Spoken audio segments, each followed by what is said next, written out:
Welcome प्यारे बच्चों। आज के इस वीडियो में हम देखने वाले हैं आपकी कक्षा 10वीं विषय हिंदी 24 जुलाई 2021 की असेसमेंट वर्कशीट नंबर 1।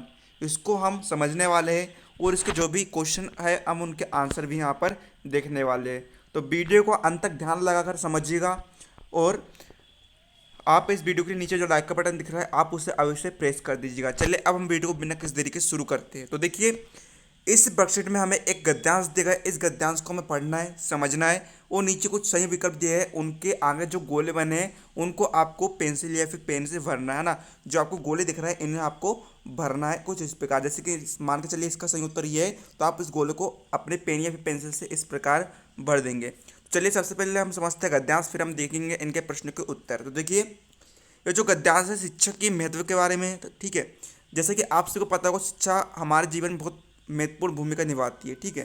तो देखिए, शिक्षा हम सभी के उज्जवल भविष्य के लिए आवश्यक उपकरण है। जैसा कि आप सभी को पता होगा, हम है ना, हमारी जो शिक्षा है बचपन से ही चालू हो जाती है, क्योंकि शिक्षा का होना हमारे जीवन में बहुत ही ज़्यादा महत्वपूर्ण है। यदि हम भविष्य में तरक्की करना चाहते हो तो इसके लिए बहुत आवश्यक उपकरण है शिक्षा।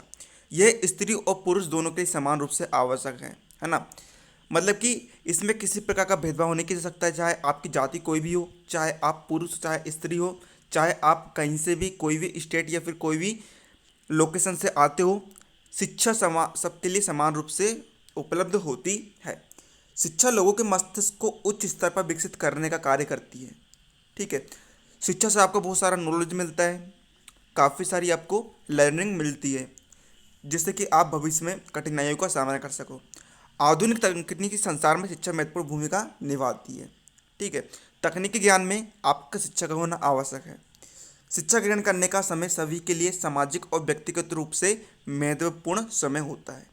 नियमित और उचित शिक्षा हमें जीवन में लक्ष्य निर्धारित कर सफलता प्राप्त करने की ओर ले जाते हैं, है ना। यदि हम अच्छे शिक्षा ग्रहण करें नियमित और उचित तौर पर, तो हमें सफलता मिल सकती है, ठीक है। यदि हम प्रॉपर लक्ष्य बनाकर चले कि हमें कुछ सालों बाद ये पाना है या फिर वो पाना है, यदि हम सपना देखें तो हमें जो शिक्षा है वे सफलता की ओर ले जाती है।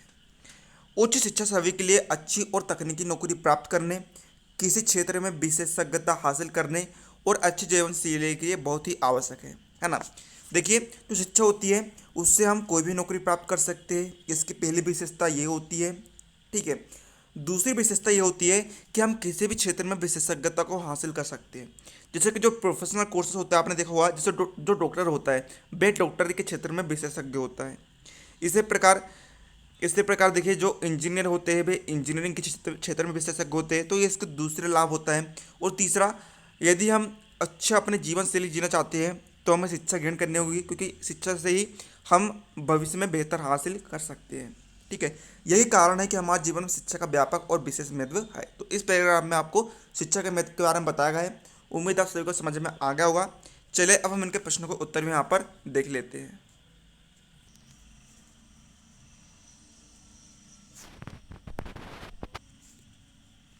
डियर स्टूडेंट, स्टडी करते वक्त आपको किसी भी क्वेश्चन में डाउट आता है तो अब आपको टेंशन लेने की ज़रूरत नहीं है, क्योंकि फिलो ऐप लेकर आ चुका है एक ऐसा फीचर जिसके माध्यम से आप किसी भी क्वेश्चन का तुरंत सल्यूशन पा सकते हैं। फिर चाहे वो क्वेश्चन आपके किसी भी क्लास का हो, किसी भी सब्जेक्ट का हो, आपको उसका तुरंत सल्यूशन मिलेगा। आपको कुछ नहीं करना है। आपका क्वेश्चन यदि ऑन पेपर है तो आप उसका फोटो खींचकर नेक्स्ट पर कर दीजिए, और या फिर आप उस क्वेश्चन को टाइप करके भी नेक्स्ट पर क्लिक कर सकते हैं। आप सिंपली अपना यहाँ क्वेश्चन लिखिए जो भी है। क्वेश्चन लिखने के बाद आप ये सब ऑप्शन सिलेक्ट कर लीजिए। एक्सपर्ट्स तुरंत लाइव आकर विद इन 60 सेकेंड्स में आपका आंसर देंगे। जी सर नमस्ते। जो अपना इंटरनेट है उसका निर्माण किसने किया? अमेरिका की एक संस्था थी, वही मुझे पूरा नाम तो याद नहीं, डीओडी करके थी 1969। Thank you sir. डिस्क्रिप्शन में दी हुई लिंक से आप ऐप को डाउनलोड कर सकते हो और अपने सारे डाउट क्लियर कर सकते हैं। तो जाइए और तो देखिए बच्चों, यहाँ पर हमारा जो पहला क्वेश्चन है, यहाँ पर आप पहला क्वेश्चन देख सकते हैं। शिक्षा हम सभी के उज्जवल भविष्य के लिए आवश्यक खालिस्तान है। तो देखिए इससे पहले हमने ऊपर पढ़ा था कि जो शिक्षा है वह हमारे उज्जवल भविष्य के लिए क्या होती है, एक उपकरण होती है। तो इसका करेक्ट आंसर क्या होगा, सी नंबर का उपकरण। आप इसके सामने इस गोले को फिल कर देंगे कुछ इस प्रकार से, ठीक है, गोले के अंदर आपको फिल कर देना है। अब देखिए हम नंबर 2 देखते हैं, स्त्री और पुरुष दोनों के लिए समान रूप से आवश्यक है। तो देखिए हमने ऊपर पढ़ा था स्त्री और पुरुष दोनों के लिए समान रूप से आवश्यक क्या है, शिक्षा। तो इसका आप correct answer C option correct कर लेंगे, ठीक है। नंबर 3 में हम देखते हैं कि शिक्षा किसे उच्च स्तर पर विकसित करने का कार्य करती है। तो देखिए हमने पढ़ा था शिक्षा होती है वह लोगों के मस्तिष्क को उच्च स्तर पर विकसित करने का कार्य करती है। तो इसका करेक्ट आंसर क्या होगा, ए नंबर का, ठीक है। तो आप यहाँ पर आंसर करेक्ट करते जाइए, ठीक है। नंबर 4 में हम देखते हैं कौन सा समय सभी के लिए सामाजिक और व्यक्तिगत रूप से महत्वपूर्ण होता है। तो देखिए जो शिक्षा ग्रहण करने का समय जो होता है वह सभी के लिए सामाजिक और व्यक्तिगत रूप से बहुत महत्वपूर्ण होता है। नंबर 5 में हम देखते हैं नियमित और उचित शिक्षा हमें दिलाती है। तो देखिए जो नियमित और उचित शिक्षा है हमें देखिए नौकरी भी दिला सकती है, धन कमाने के योग्य भी बना सकती है और अच्छी जीवन शैली भी प्रदान कर सकती है। लेकिन हमें तीनों को पाने के लिए, हमें इन तीनों को पाने के लिए क्या करना पड़ेगा, हमें जीवन में लक्ष्य बनाकर सफलता प्राप्त करने की ओर अग्रसर होना पड़ेगा। तो इसका बी नंबर का आंसर यहाँ पर करेक्ट होगा और आप ऊपर भी पैराग्राफ में देख सकते हैं ये आंसर होगा, ठीक है। अब हम देखते हैं नंबर 6वां, उच्च शिक्षा आवश्यक नहीं है। तो देखिए जो उच्च शिक्षा किस किस चीज़ के लिए आवश्यक नहीं है, ठीक है। तो देखिए अच्छी और तकनीकी नौकरी प्राप्त करने के लिए शिक्षा का होना आवश्यक है ना। आप चाहे कोई भी डिपार्टमेंट में चल रहा हो, सरकारी नौकरी में चल रहा हो, चाहे प्राइवेट जॉब में चल रहा हो, आपको यदि नौकरी चाहिए तो आपके पास शिक्षा होना आवश्यक है, ठीक है। ये होता है नंबर 1 का पॉइंट, ठीक है। नंबर 3 का पॉइंट देखते हैं किसी क्षेत्र में विशेषज्ञता हासिल करने के लिए। एग्जाम्पल के तौर पर मान के चलिए आपको डॉक्टर बनना है, तो डॉक्टर बनने के लिए ऐसा नहीं कि साला आप, ऐसा नहीं होना चाहिए कि आपके पास कुछ योग्यता ना हो, है ना। आपके पास शिक्षा का होना बहुत ही ज़रूरी है। कि आपने कभी ऐसा देखा है कि जो जो डॉक्टर है वे अनपढ़ हो, ऐसा नहीं होता है, ठीक है। तो इसलिए हमें किसी भी क्षेत्र में विशेषता हासिल करने के लिए शिक्षा का होना आवश्यक है। अब नंबर डी का हम देखते हैं अच्छी जीवन शैली के लिए, ठीक है। हमें जीवन शैली यदि चाहिए तो हमें शिक्षा का होना आवश्यक है। किंतु जो नंबर बी का पॉइंट है धन प्राप्त करने के लिए, ठीक है, मतलब कि यदि हमें धन प्राप्त करना है तो चाहे आपके पास नॉलेज हो, यदि आपके पास शिक्षा हो या फिर ना हो, ठीक है, आपको अपने क्षेत्र में शिक्षा होना आवश्यक है। लेकिन यदि आपकी स्कूल कॉलेज की शिक्षा हो या फिर ना हो उससे फ़र्क नहीं पड़ता है। आपने कई लोगों को देखा होगा जो कि अनपढ़ होते हैं, अनपढ़ होने के बावजूद वो इतना अच्छा मुकाम हासिल करते हैं, इतने वो अमीर होते हैं कि उनके आगे जो पढ़े लिखे लोग होते हैं वे फेल हो जाते हैं, क्योंकि उनका जो जो शिक्षा होती है उनके क्षेत्र में बहुत अच्छी होती है, ठीक है। तो इसका नंबर बी का पॉइंट यहाँ पर करेक्ट हो जाएगा। धन प्राप्त करने के लिए, धन प्राप्त करने के लिए हमारे पास से शिक्षा का होना आवश्यक नहीं है।